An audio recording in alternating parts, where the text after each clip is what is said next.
প্রিয় দর্শক, এই ভিডিওতে জানাবো বিশ্বের সবচেয়ে ভয়াবহ পারমাণবিক দুর্ঘটনার সম্পর্কে। দর্শক, ভিডিওটি সম্পূর্ণ দেখুন, লাইক শেয়ার কমেন্ট করুন এবং পরবর্তী ভিডিওর জন্য চ্যানেলটিকে সাবস্ক্রাইব করুন।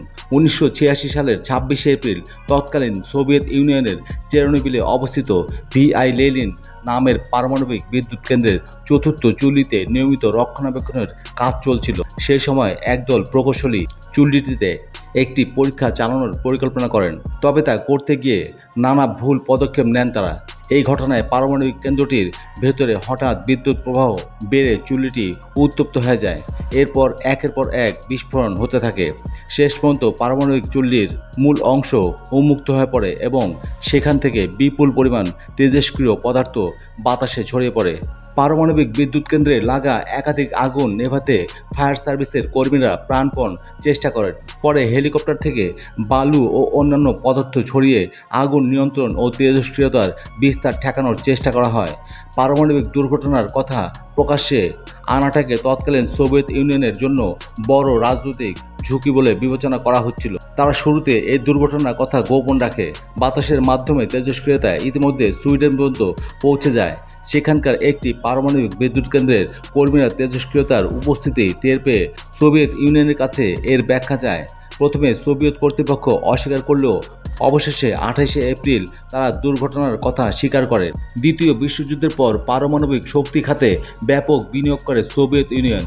1977 সালের শুরুর দিকে সোভিয়েত বিজ্ঞানীরা ইউক্রেন ও বর্তমান বেলারুশ সীমান্তের ঠিক দক্ষিণে 4টি আরবিএমকে ধরনের পারমাণবিক চুল্লি স্থাপন করেন। প্রিপিয়াত নদীর তীরে পারমাণবিক বিদ্যুৎ কেন্দ্রটি অবস্থান। প্রতিটি চুল্লি 1000 মেগাওয়াট পর্যন্ত বৈদ্যুতিক শক্তি উৎপাদনে সক্ষম ছিল। 25শে এপ্রিল সন্ধ্যায় একদল প্রকৌশলী চেরনোবিল বিদ্যুৎ কেন্দ্রের 4 নম্বর চুল্লিতে একটি বৈদ্যুতিক প্রকৌশল ভিত্তিক পরীক্ষা শুরু করেন। চুল্লির টারবাইন বন্ধ হয়ে যাওয়ার পরও তার জড়তাজনিত শক্তি ব্যবহার করে জরুরি পানির পাম্পগুলো চালানো সম্ভব কিনা তা দেখতে চেয়েছিলেন তারা। তবে এই প্রকৌশলীরা পারমাণবিক চুল্লির পদার্থবিদ্যা সম্পর্কে খুব বেশি জানতেন না। তাদের পরীক্ষণ পরিকল্পনাটি ছিল ভুলে ভরা। পরীক্ষা চালাতে গিয়ে প্রথমেই তারা চুল্লির জরুরি নিরাপত্তা ব্যবস্থা ও বিদ্যুৎ নিরাপত্তা ব্যবস্থা বন্ধ করে দেন। এরপর তারা খুব কম বিদ্যুৎ প্রবাহ দিয়ে চুল্লিটি চালাতে থাকেন। এতে চুল্লিটি অস্থিতিশীল হয়ে পড়ে। এমন অবস্থায় বিদ্যুৎ প্রবাহ আবার স্বাভাবিক করার চেষ্টায় তারা অনেকগুলো কন্ট্রোল রড সরিয়ে ফেলেন।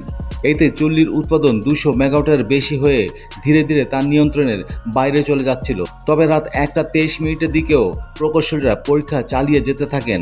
তারা টারবাইন জেনারেটর বন্ধ করে দেন। তারা দেখতে চেয়েছিলেন টারবাইনের ঘূর্ণনশীল জড়তা দিয়ে চুল্লির পানির পাম্প চালানো যায় কিনা। তবে সেই শক্তি যথেষ্ট ছিল না। চুল্লি যথাযথভাবে ঠান্ডা না হওয়ায় ভেতরের তাপমাত্রা দ্রুত বেড়ে যায়। এমন অবস্থায় গলন ঠেকাতে অপারেটররা একসঙ্গে প্রায় 200টি কন্ট্রোল রড চুল্লির ভেতরে ঢুকিয়ে দেন। তবে সমস্যা হলো রডগুলোর নকশায় ত্রুটি ছিল। প্রতিটি রডের ডগায় ছিল গ্রাফাইট টিপ। এতে রডের 5 মিটার দীর্ঘ শোষণকারী অংশ ঢোকার আগেই একসঙ্গে 200টি গ্রাফাইট টিপ চুল্লিতে প্রবেশ করে। এই কারণে তাপমাত্রা আরও বেড়ে গিয়ে ভয়াবহ বিস্ফোরণ ঘটে। বিস্ফোরণে চুল্লির ভারী ইস্পাত ও কংক্রিটের ঢাকনা উড়ে যায়। ঘটনার পর দ্রুতই বিশ্ববাসী বুঝতে পারে তারা একটি ঐতিহাসিক ঘটনার সাক্ষী হতে যাচ্ছেন। চেরনোবিল চুল্লির মোট 190 মেট্রিক টন ইউরেনিয়ামের প্রায় 30% বাতাসে ছড়িয়ে পড়ে। পরে সোভিয়েত ইউনিয়ন সেখান থেকে 3,35,000 মানুষকে সরিয়ে নেয় এবং চুল্লির চারপাশে প্রায় 19 মাইল ব্যাসার্ধ এলাকাকে এক্সক্লুসিভ জোন বা প্রবেশ নিষিদ্ধ অংশ হিসেবে ঘোষণা করেন। দুর্ঘটনার কারণে তাৎক্ষণিকভাবে অন্তত 28 জন প্রাণ হারান এবং 100 জনের বেশি মানুষ আহত হন। জাতিসংঘের পারমাণবিক বিকিরণের প্রভাব বিষয়ক বৈজ্ঞানিক কমিটি বলেছে, বিকিরণের সংস্পর্শে আসার কারণে 6,000-এরও বেশি শিশু কিশোর থাইরয়েড ক্যান্সারের আক্রান্ত হয়েছে। আন্তর্জাতিক গবেষকরা পূর্বাভাস দিয়েছেন, উচ্চমাত্রার বিকিরণের সংস্পর্শে আসা প্রায় 4,000 মানুষ এবং অপেক্ষাকৃত কম মাত্রায় আক্রান্ত আরও প্রায় 5,000 মানুষ ভবিষ্যতে বিকিরণ সংশ্লিষ্ট ক্যান্সারে আক্রান্ত হয়ে মারা যেতে পারেন। চুল্লির অবশিষ্টাংশের চারপাশে এখন বিশাল ইস্পাতের কাঠামো দিয়ে ঘিরে রাখা হয়েছে। তেজস্ক্রিয়তার বিস্তার ঠেকাতে 2016 সালের শেষ দিকে এই ইস্পাতের কাঠামোটি স্থাপন করা হয়। চেরনোবিল বিপর্যয়ের পরপরই প্রায় 4 বর্গমাইল এলাকায় রেড ফরেস্ট বা লাল বন হিসেবে পরিচিতি পায়। কারণ ওই অঞ্চলের অসংখ্য গাছ উচ্চ মাত্রার তেজস্ক্রিয়তা শোষণ করে লালচে বাদামি রং ধারণ করে এবং মারা যায়। বর্তমানে চেরনোবিলের প্রবেশ নিষিদ্ধ এলাকাটিতে একদিকে যেমন ভূতুড়ে নীরবতা, আবার অন্যদিকে জীবনের এক আশ্চর্য উপস্থিতি দেখা যায়। সেখানে অনেক গাছপালা আবার গজিয়ে উঠেছে। তবে সাম্প্রতিক বছরগুলোতে বিজ্ঞানীরা কিছু বন্য প্রাণীর মধ্যে চোখে ছানি পড়া উপকারী ব্যাকটেরিয়ার ঘাটতি থাকার মতো কিছু প্রমাণ পেয়েছেন। পরিত্যক্ত পারমাণবিক কেন্দ্রের চারপাশে মানুষের কার্যকলাপ না থাকায় কিছু বন্য প্রাণীর সংখ্যা উল্লেখযোগ্যভাবে বেড়েছে।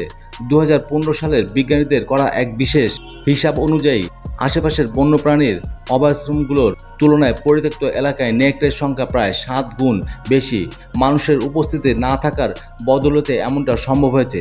চেরনোবিল বিপর্যয়ের প্রভাব শুধু পরিবেশ বা স্বাস্থ্যের মধ্যে সীমাবদ্ধ ছিল না, এর অর্থনৈতিক ও রাজনৈতিক প্রতিক্রিয়াও ছিল ব্যাপক। এই দুর্ঘটনা সোভিয়েত ইউনিয়নের পতনকে ত্বরান্বিত করে এবং বিশ্বজুড়ে পারমাণবিক শক্তির বিরুদ্ধে আন্দোলনে নতুন গতি আনে। বিপর্যয়ের কারণে আনুমানিক 23,500 কোটি মার্কিন ডলার সমপরিমাণ ক্ষতি হয়েছে বলে ধারণা করা হয়। সাবেক সোভিয়েত ইউনিয়নের অংশ এবং বেলারুশের প্রায় 30% এলাকায় তেজস্ক্রিয়তা ছড়িয়ে পড়েছিল। এতে দেশটির 1/5 কৃষিজমি নষ্ট হয়েছে।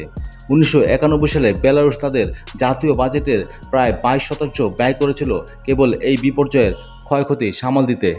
একসময় চেরনোবিল ছিল এক ব্যস্ত শহর। তেজস্ক্রিয়তা সত্ত্বেও 2011 সালে ইউক্রেন সরকার এক্সক্লুসিভ জোন বা প্রবেশ নিষিদ্ধ এলাকাটিকে 18 বছরের বেশি পর্যটকদের জন্য খুলে দেয়। তখন থেকে প্রতি বছর প্রায় 1 লাখ মানুষ এই পরিত্যক্ত এলাকাটি দেখতে যেতেন। তবে 2022 সালের ফেব্রুয়ারিতে রাশিয়া ইউক্রেন পূর্ণমাত্রায় হামলা শুরু হওয়ার পর সেই সুযোগ বন্ধ হয়ে যায়। তবে পরিত্যক্ত এলাকার গভীরে ঢুকলে কিছু মানব জীবনের চিহ্ন এখনও দেখা যায়। ইউক্রেনের পরিত্যক্ত ওই অঞ্চলের কিছু সংখ্যক বয়স্ক ব্যক্তি থাকেন। ঘটনার পর তাদের জোর করে সরিয়ে নেওয়া হয়েছিল, তবে পরে তারা সেখানে ফিরে আসেন। বর্তমানে সেখানে 100 জনেরও বেশি মানুষ দেখতে পাওয়া যায়। পার্শ্ববর্তী বেলারুশ অংশে বসবাসকারীর সংখ্যাও হয়তো আরও বেশি। ধারণা করা হচ্ছে কিছু লোক মাঝে মধ্যে ওই পরিত্যক্ত ঘরবাড়িগুলোকে গ্রীষ্মকালীন বাসস্থান হিসেবে ব্যবহার করে আসছে। এলাকাটি বসবাসের জন্য নিরাপদ হতে কত বছর লাগবে তা নিয়ে বিজ্ঞানীরা বিভিন্ন সময়ে বিভিন্ন আভাস দিয়েছে। 2016 সালের এক প্রতিবেদনে দেখা যায় এই অঞ্চলটি বাসযোগ্য হতে প্রায় 20,000 বছর সময় লাগতে পারে। তবে সাম্প্রতিক সময়ে কিছু বিশেষজ্ঞ এই সময়সীমা কমিয়ে প্রায় 3,000 বছর বলছেন। আবার কোনো কোনো গবেষক মনে করেন হয়তো কয়েক শতক পরেই এলাকাটি আবার মানুষের জন্য বাসযোগ্য হয়ে উঠতে পারে। পৃথিবীর ইতিহাসে চেরনোবিল বিস্ফোরণ নিঃসন্দেহে একটি ভয়াবহ নিউক্লিয় বিস্ফোরণের ঘটনা। এতটাই ভয়াবহ ছিল সেই বিস্ফোরণ যে এর প্রভাব এখনও থেকে গেছে এই আবদ্ধ এলাকায় এবং এখানে তেজস্ক্রিয়তা ছড়াচ্ছে অবিরত।